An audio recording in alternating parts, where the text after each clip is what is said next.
تو میں نے ڈیٹا نکالا. Order in the House, please. Order in the House, please. تو میں نے ڈیٹا نکالا. Order in the House, please. اپنی سیٹوں پہ تشریف رکھ لیں پلیز. اپنی سیٹوں پہ تشریف رکھ لیں پلیز.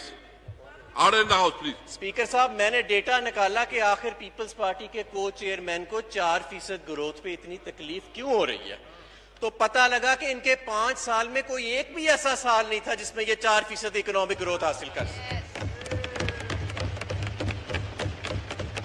پھر مہنگائی کی شرح پہ بڑی بات ہوئی تو میں نے دیکھا کہ یہ مہنگائی کی شرح کے اوپر بات کر رہے ہیں. اس وقت 8.5% کے قریب اوسطاً مہنگائی کی شرح ہے. پاکستان پیپلز پارٹی کے کو چیئرمین کے دور میں, ان کی جماعت کے دور میں, یہ تو اس وقت نے شاید ابھی بچے ہوں گے, 21% پہلے سال میں مہنگائی پاکستان کی پچھلے 20 سال کی بلند ترین سطح. دوسرے سال میں 11.7%, تیسرے سال میں 13.7% اور پھر 11% مہنگائی. اس وقت 8.5% مہنگائی کی شرح ہے. قیمتیں بڑھنے کی میں رفتار کی بات کر رہا ہوں. تو شاید یہ ہے. پھر انہوں نے BISP کا ذکر کیا کہ جی بے نظیر انکم سپورٹ پروگرام اور بڑا زبردست. کیا یہ وہی پروگرام نہیں جس کے اندر فرزانہ راجہ آپ کی چیئر پرسن BISP 150 کروڑ روپے کی مفرور ہے؟ کیا یہ وہی پروگرام نہیں ہے جناب اسپیکر؟ کیا یہ وہی پروگرام نہیں ہے جس میں جب ہم آئے تو ہم نے دیکھا کہ لاکھوں لوگ ایسے تھے جو صاحب حیثیت تھے اور ان کو صرف پاکستان پیپلز پارٹی سے وابستگی کی بنیاد پہ یہ وظیفے لگائے جا رہے تھے؟ کیا یہ وہی پروگرام نہیں ہے جس میں سے ہزاروں سرکاری افسروں کو نکالا گیا جنہوں نے اپنے نام ڈالے گئے تھے؟ کیا یہ 8 لاکھ بندوں کو نکالا گیا؟ کیا یہ وہی نہیں ہے پروگرام جو ان کے دور میں چل رہا تھا جس میں صرف 30-35 لاکھ لوگ تھے اور ہم نے پچھلے سال 1.60 کروڑ گھرانوں کو احساس پروگرام کے ذریعے اس کی مدد پہنچائی ہے؟ پاورٹی کی اور ان امپلائمنٹ کی فگرز کی بات ہوئی اور اپنی ہی بات کو خود ہی کانٹرڈکٹ کر گئے.